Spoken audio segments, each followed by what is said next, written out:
안녕하세요, 홍승인 변호사입니다. 오늘은 형사사건, 그 중에서도 국민참여재판에 대해서 말씀을 드리고자 합니다. 최근에 제가 군인 등 강제추행으로 국민참여재판을 통해서 무죄를 받은 사례가 있었습니다. 국민참여재판 같은 경우에는요, 기본적으로 배심원들이 출석을 해서 배심원들이 평의까지 거쳐서 판결을 합니다. 그 이후에 판사님이 선고를 하는 그런 구조를 띠게 되는 거죠. 국민참여재판의 특색은 국민참여재판 말 그대로 국민들이 직접 재판 과정에 참여를 해서 평의를 한다는 점이 특색 있는 모습이죠. 재판부에서도 배심원이 평의한 그 결과에 대해서 기소하는 효과는 없지만 존중하는 경향을 보이고 있으며 배심원의 결과하고 다른 판단을 내리지는 않고 있는 경향을 보이고 있습니다. 저의 그 군인 등 강제추행 사건에 있어서도 배심원들의 판단 결과를 존중하여 법원에서는 무죄로 판결을 선고를 하였습니다. 국민참여재판의 장점이란 것은 결국에는 보다 높은 무죄율입니다. 해서 기본적인 일반 사건 같은 경우에는 불과 2%에서 3% 정도 내외의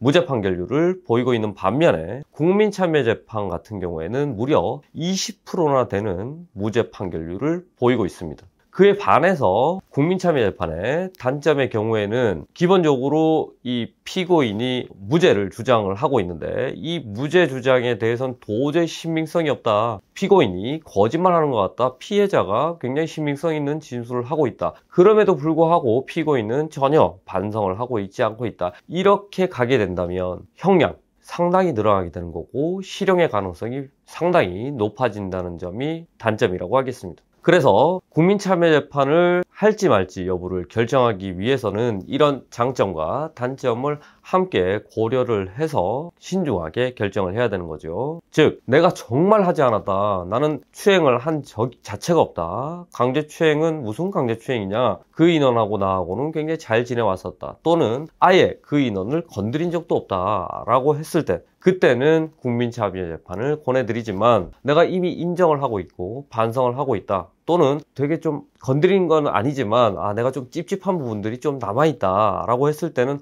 권해드리지 않는다는 점입니다. 물론 이거는 변호사하고 향후에 충분한 상담을 나눠보시고 결정하시는 편이 좋습니다. 그러면 모든 사람들이 국민참여재판을 결정을 하지 왜 국민참여재판을 쉽게 결정하지 못하는 것인가? 쉽게 국민참여재판으로 진행하지 않는 것인가? 여기에는 사실은 국민참여재판을 진행함에 있어서 굉장히 좀 변호사로서 준비할 부분이 많기 때문입니다. 실제 변호사라고 해서 다수인이 있는 그것도 여러 배심원들이 있는 가운데서 변론을 하기가 쉽지 않은 부분도 있습니다. 그래서 기존에 있는 절차 같은 경우에는 일반 재판으로 진행됐을 때는 한 공판기일이 끝나고 나면 그 다음 공판기일까지 한 4, 5주 정도 있다가 다음 공판기일이 열리고 그리고 4, 5주 정도 또 있다가 다음 공판기일이 열리고 이런 순으로 해서 조금씩 준비를 해서 진행하면 되는 것인데 국민참여재판 같은 경우에는 단 하루에 모든 것들이 끝나버립니다. 해서 오전에 배심원 결정부터 시작해서 오후에 피해자, 참고인, 목격자 이런 부분들에 대한 증인신문까지 끝내고 증거조사까지 다 끝난 상태에서 최종 변론이라든지 최후 진술까지 하고 판결 선고까지 받는 구조이기 때문에 그 하루를 위해서 굉장히 오랜 기간을 준비를 해야 되고 굉장히 오랜 기간 동안 노력을 해야 된다는 점입니다. 그렇기 때문에 상당히 많은 수의 변호사님들은 국민참여재판을 좀 꺼리는 경향이 있습니다. 저 같은 경우에는 최근에도 국민참여재판을 실시를 했고 그래서 좋은 결과를 받았는데요. 물론 저하고 함께 한다고 해서 모든 분들이 좋은 결과를 나올 수는 없다. 이렇게 말씀드릴 수밖에 없는 변호사로서의 조언을 드립니다. 그러면 국민참여재판은 어떻게 진행되느냐? 최초 1회 공판기일에 가서 우리의 입장에 대해서 말씀드릴 기회를 받게 됩니다. 그때 재판장님께 국민참여재판을 원한다 라고 신청을 하게 되면 국민참여재판을 실시할지 여부에 대해서 논의를 거치는 작업이 이어집니다. 근데 그게 단 한 번으로 끝나질 않습니다. 좀 전에 말씀드렸지만 국민참여재판이란 건 단 하루에 모든 것들이 끝나게 되지만 그 국민참여재판을 위해서 공판 준비 기일이라는 게 있습니다. 해서 우리 입장은 국민참여재판을 원하는 건데 상대방 즉 검사라든지 피해자의 경우에 있어서는 국민참여재판을 원하지 않는 경우가 더 많습니다. 그렇기 때문에 피고인의 변호인으로서는 국민참여재판이 왜 필요하다. 그리고 국민참여재판을 하더라도 피해자나 기타 다른 인원들한테 많은 피해를 주는 일은 없다. 그래서 충분히 해볼 만한 일이고, 특히나 배심원들, 일반 국민들의 법관적 이런 부분들을 판단 거칠 필요가 있다라고 잘 소명을 해야 된다는 것입니다. 지난 저의 국민참여재판 같은 경우에 있어서도 무려 준비기일만 3일을 잡았습니다.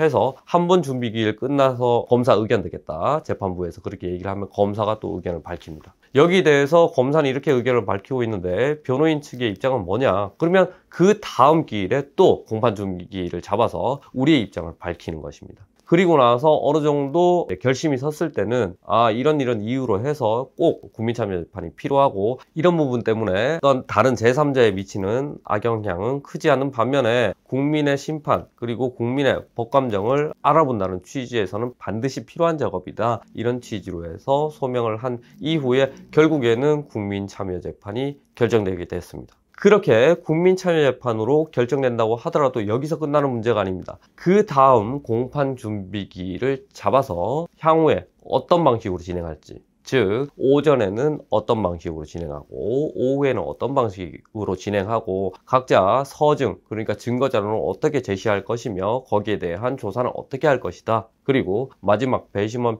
평결에 이르기까지 어떤 식으로 진행될 것이다. 시간 계획표를 쭉 작성하게 되는 절차까지 거치게 됩니다. 이때 공판 준비 기일에 있어서는 피고인은 참석을 할 필요가 없습니다. 변호인만 참석을 하면 되는 것이지요. 그런데 피고인 입장에서 난 꼭 가고 싶다 라고 한다면 당연히 가는 건데 굳이 참여할 필요는 없다. 공판 준비 기일에는 검사 그리고 변호인만 나오면 계속 쭉 진행됩니다. 다만 국민참여재판 당일날에는 당연히 피고인은 반드시 참석을 해야 됩니다. 이런 절차를 거쳐서 공판 준비기일이 다 끝나고 국민참여재판으로 접어들게 됩니다. 그런데 변호사는 국민참여재판 할 때까지 가만히 있어서는 안 됩니다. 끊임없이 기록을 검토하고 어떤 질문이 나올지 예상을 하고 거기에 대해서 어떤 답변이 나올지 거기에 대한 또 준비 작업을 해 나가야 되는 것입니다. 그 이후에 배심원 명부 같은 것도 받게 되는데요. 그런 것들 다 일일이 살펴보면서 이런 배심원이 있구나 저런 배심원이 있구나 검토하는 절차를 거치게 됩니다. 이런 작업들 때문에 굉장히 많은 시간들이 소요되게 되는 거고 많은 노력들이 필요하게 되는 것이지요. 그래서 이제 어떤 변호인들은 이 국민참여재판에 대해서 다소 좀 꺼리는 그런 경향이 있는 걸로 보입니다. 국민참여재판 당일날에는 어떻게 진행되느냐? 보통 오전에는 배심원을 결정하는 절차를 거치게 됩니다. 배심원 결정 절차에 대해서는 피고인은 배제된 상태에서 검사, 변호인 그리고 재판부가 있는 가운데서 배심원을 선정하는 절차를 거치게 되는 것이죠. 배심원 선정 절차에 있어서도 굉장히 좀 노력이 많이 필요하다고 말씀드렸는데 어떤 배심원들이 피고인한테 좀 더 좀 우호적일까 이런 부분들을 질문을 통해서 가려내야 되는 부분이 있는 거고 돌발적인 상황이 많이 발생합니다. 그래서 어떤 질문에 대해서 어떤 답변을 했는데 그 답변에 대해서 또 새로운 질문들을 좀 제시를 해서 어떤 분들이 과연 피고인의 무죄를 받기 위해서 필요한 분들인가 이런 선별하는 절차를 거치게 되는 것이죠. 물론 검사 입장에서 당연히 검사 입장에서의 배심원을 선정하기 위해서 노력을 하게 될 것입니다. 그 이후에 배심원 선정 절차가 마무리되게 되면 배심원들에 대해서 이 사건에 대해서 개요가 무엇이고 그리고 쟁점이 뭐라는 걸 설명을 해주는 절차를 거치게 됩니다. 그 이후에 검사님의 모두 진술, 어떤 것들이 이 사건에 있어서 공소사실이고 적용법조는 무엇이며 이 피고인은 어떤 부분들이 문제가 돼서 지금 재판을 받고 있는 것이다. 그래서 검사 입장에서는 이 사람이 충분한 혐의를 갖고 있는 것으로 보인다. 이런 취지로 해서 모두 진술과 함께 PPT도 하게 됩니다. 그에 반해서 변호인 입장에서는 이런 이유 때문에 공소사실이 성립하지 않는다. 사실관계도 없으며 법리적으로도 무죄에 해당한다. 이런 취지로 해서 반대되는 주장과 소명을 해야 되는 것이죠. 거기다가 PPT도 준비를 좀 잘 해서 배심원들이 이 사건이 어떤 사건이다. 이런 부분들이 문제가 되고 있구나. 그리고 어쩌면 피고인이 좀 억울할 수도 있겠구나. 이런 인상을 심어주게 만들어줘야 되는 것입니다. 그 이후에 피해자를 불러서 증인신문을 하게 되는데, 다른 증인, 카톡 자료, 이런 객관적 증거들을 배심원들이 다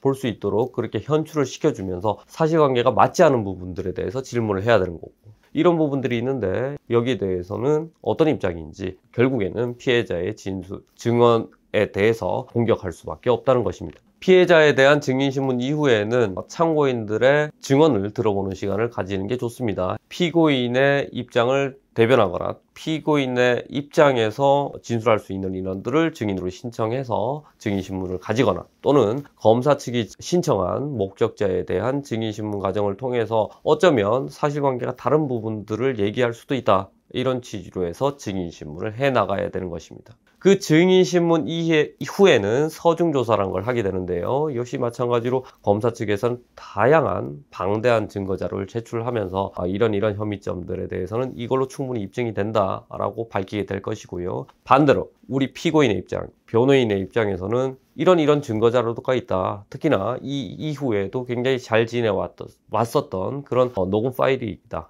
그리고 증언, 목격자 사실 확인서가 있다. 카톡 자료들이 있다. 이런 것들을 충분히 보여주면서 배심원들에게 소명을 해야 되는 것이겠죠. 그 이후에는 변호사가 최종 변론, 피고인의 최종 진술, 이런 순으로 진행되게 됩니다. 여기서 중요한 점은 일반 형사 절차 같은 경우에는 한번 공판기일이 끝나고 나서 한 4주 뒤에 공판기일이 열리니까 그 사이에 준비를 할 수 있지만, 국민참여재판 같은 경우에는 하루에 끝나기 때문에 그 상황에 맞게 최종 변론도 해줘야 된다는 것입니다. 변호사 입장에서 상당히 부담스러울 수밖에 없습니다. 평소에 변론을 많이 해보지 않은 변호사님들 같은 경우에는 굉장히 어려움을 겪게 될 수밖에 없는데요. 저 같은 경우에는 다수의 국민참여재판을 해본 경험도 있고, 특히나 이런 형사재판에 대해서는 군인등 강제추행, 중간간, 강간사건, 이런 사건들은 굉장히 많이 해봤기 때문에 그 상황에 맞추어서 최종 변론을 잘 진행할 수 있게 되었습니다. 결국에 최종 변론 끝나고 피고인의 최종 진술까지 끝나게 되면 모든 절차가 마무리가 되는데요. 그 이후에는 배심원들께서 평의를 통해서 결과를 도출해내게 됩니다. 그 평의 결과를 받아서 재판부에서는 판결을 내리게 되는 구조입니다. 저희 의뢰인 같은 경우에도 장시간 동안 굉장히 초조한 시간을 보내다가 당일날 늦게 무죄 판결을 받게 되셨습니다. 이처럼 국민참여재판에 대해서 오늘 말씀드릴 기회를 가졌는데요. 여러분들께서도 검찰 단계까지 사건이 해결되지 않고 결국에는 기소가 되어서 법원 절차로 돌입했다라고 한다면 국민참여재판을 적극적으로 고려해 볼 것을 추천드립니다. 이상 홍승인 변호사입니다.